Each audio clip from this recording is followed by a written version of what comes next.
Hello everyone, welcome to our online classroom. Before we proceed, I want you to know that explanations were based on my own understanding. Some contents were based on references, and this presentation is open for suggestions and comments. And please don't forget to click the subscribe button. Thank you. Our lesson 1 is about representation of functions, and our objectives are the following. First, define functions. Second, discuss the different characteristics of a function and determine whether a relation is a function or not. So let's start here. A relation is a set of ordered pairs. The domain of the relation is the set of first coordinates. The range is the set of second coordinates. To understand further about the domain and range, let me give you this ordered pair. X and Y. X here is our domain and Y is our range. Another ordered pair is the ordered pair 3 and 5. Our domain here is 3 and our range is 5. So as you noticed, all our first coordinate is our domain and all the second coordinates is our range. Okay, let's continue. I will give you this example of a relation. Sir Bubong was asked to choreograph a social dance for the upcoming seniors' night. The following are the names of his dancers. Male dancers, we have Gerald, Danielle, Edward, Zian, and Enrique. Our female dancers, we have Julia, Catherine, Maymay, Kim, and Lisa. Take note that our male dancers here are our domain or inputs, while our female dancers are our range or outputs. So Gerald will be paired to Julia, Danielle to Catherine, Edward to Maymay, Zian to Kim, and Enrique to Liza. I think kilala niyo yung mga dancers natin. Note that for each male dancer, there corresponds to exactly one female dancer or pair. This is a special kind of relation called function. So, bawat isa sa kanila ay mayroong partner. So, that is a function. And that is our lesson or the focus of our lesson for today. Okay, let's continue. What is function? Function is defined as a relation in which each element of the domain corresponds to exactly one element of the range. Let's have this relation A. The male dancers and female dancers, just like with our example in the previous slide, each of them has their partners. And in our relation B, we have, you can notice that we only have 4 male dancers. Therefore, Kim won't have any partner. So Gerald volunteered to be her partner. So our relation A is a function, while our relation B is not a function. Why? Because Gerald here was paired to Julia and to Kim at the same time. So it is not a function because it violates the rule of a function that the domain should correspond to exactly one element of the range. So dapat Gerald, isa-isa lang. Hindi pwedeng dalawa. Hindi pwede sabay. Okay? So that's it. So let's go deeper as we discuss the characteristics of a function. First characteristic is each element in domain X must be matched with exactly one element in range Y. Example, set of ordered pairs 1 and 2, 2 and 5, 3 and 10, 4 and 17. So notice that our domains are 1, 2, 3, and 4, which are unique and different from each other. Therefore, it is a function. Example number 2 is table of values. For input x, we have 5, 10, and 15, while our output y is 3, 6, and 9. So notice also that our input x, 5, 10, and 15 are different and unique from each other. Therefore, it is a function. Another characteristics of a function is some elements in y may not be matched with any element in x. So may mga range na tayo na hindi magagamit ng ating domain. So example is our grade level, grade 7 to 12 as our domain and respective team color as the range. Okay? For grade 7 we have green, grade 8 is yellow, grade 9 red, grade 10 is blue, grade 11 is silver, and grade 12 is maroon. So our orange here was not used as official team color of a certain grade level. But then, it is a function. So kahit may mga range tayo na hindi nagagamit, still it is a function. Another characteristic of a function is that two or more elements in X may be matched with the same element Y. Two or more domains was matched to our single range. Example, mapping diagram of divisibility of 2, 3, and 5. So our divisors are 2, 3, and 5, and our dividends are 10 and 21. 2 is a factor of 10, 3 is a factor of 21, and 5 is also a factor of 10. Notice here that the dividend 10 was matched to our 2 and 5 as our domain. Still, it is a function. Okay? Let's see about the set of ordered pairs of the divisibility of 2, 3, and 5.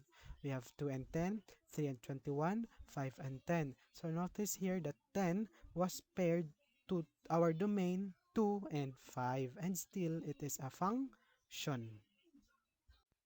Now, let's answer some queries. Question: how to distinguish whether an equation represents a function?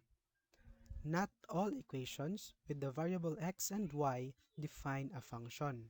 If an equation is solved for y and more than one value of y can be obtained for a particular value of x, then the equation does not y as a function of x. It means that for us to identify whether the equation is a function, we need to equate it to y. Okay?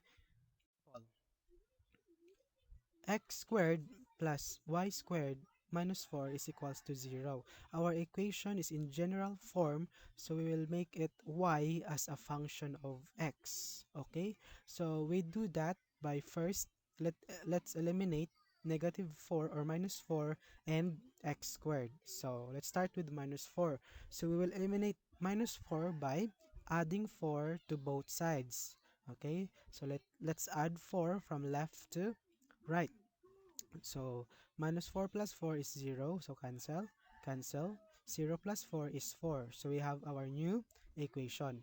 Now, this time we will eliminate x squared by subtracting x squared from both sides. Okay, let's subtract x squared. Okay, cancel x squared minus x squared. So 4 minus x squared is still 4 minus x squared. So we have our new equation. Y squared is equals to 4 minus x squared. Now let's eliminate the squared or the exponent too. So we will do that by applying the square root method. Square both sides. Okay, square root of y squared, cancel. Cancel. So we have y is equals to positive and negative square root of 4 minus x squared. So since we are dealing here with square root, so we have positive and negative sign. Okay, it means that our square root could have positive and negative values. Okay, so okay, let's continue by applying or setting value for x. Let's say, for example, let x is equal to 1. So substitute x to 1. So 1 squared or 1 times 1 is 1. So 4 minus 1 is 3. So we have y is equals to positive negative square root of 3.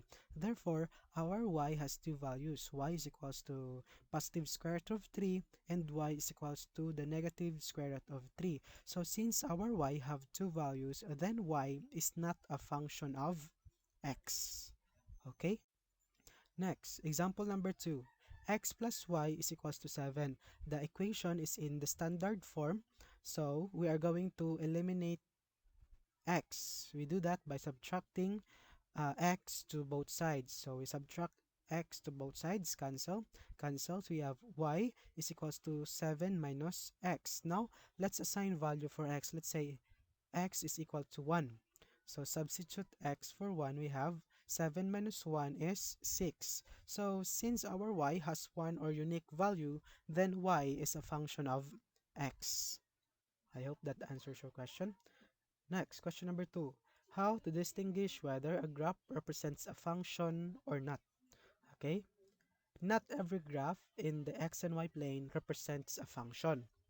The vertical line test is the simplest way of determining whether or not a graph represents a function. A graph represents a function if and only if no vertical line intersects the graph in more than one point. So, napakasimple lang.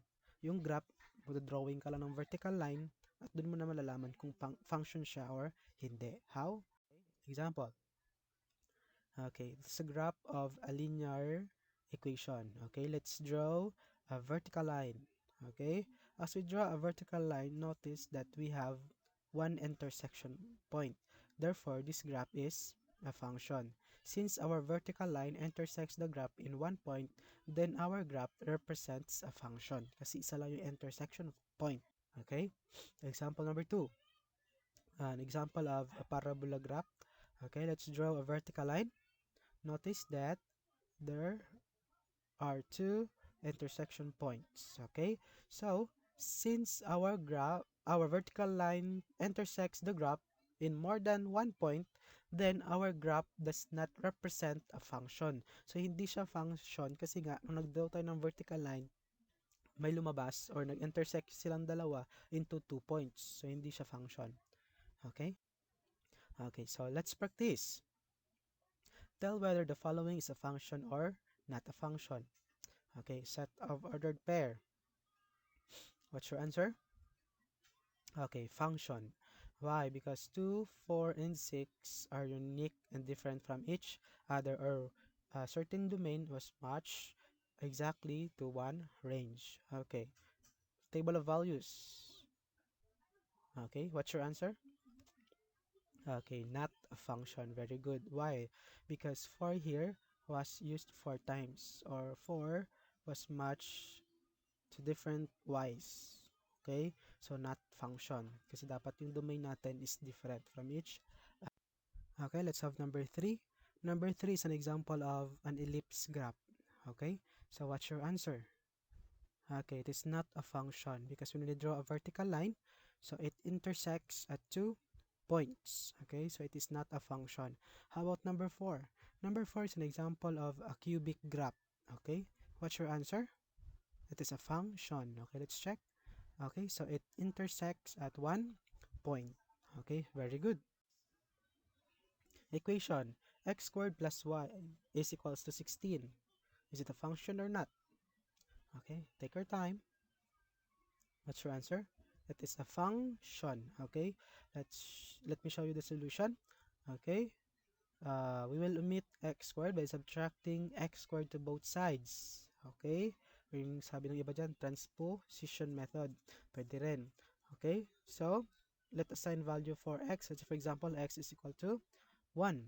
So 1 times 1 is still 1. 16 minus 1 is 15. Therefore, it is a function because y has one or unique value. Okay. So let's sum it up. As we in our lessons, we discussed about relation is a set of ordered pairs. The domain of the relation is the set of first coordinates, and the range is the set of the second coordinate. Function is defined as a relation in which each element of the domain corresponds to exactly one element of the range. And function has the following characteristics. Number 1, each element in domain X must be matched with exactly one element in range Y.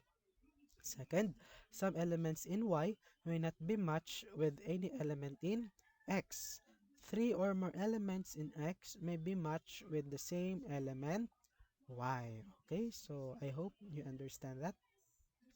So the following, no, it's let's acknowledge our references, of course. Thank you so much.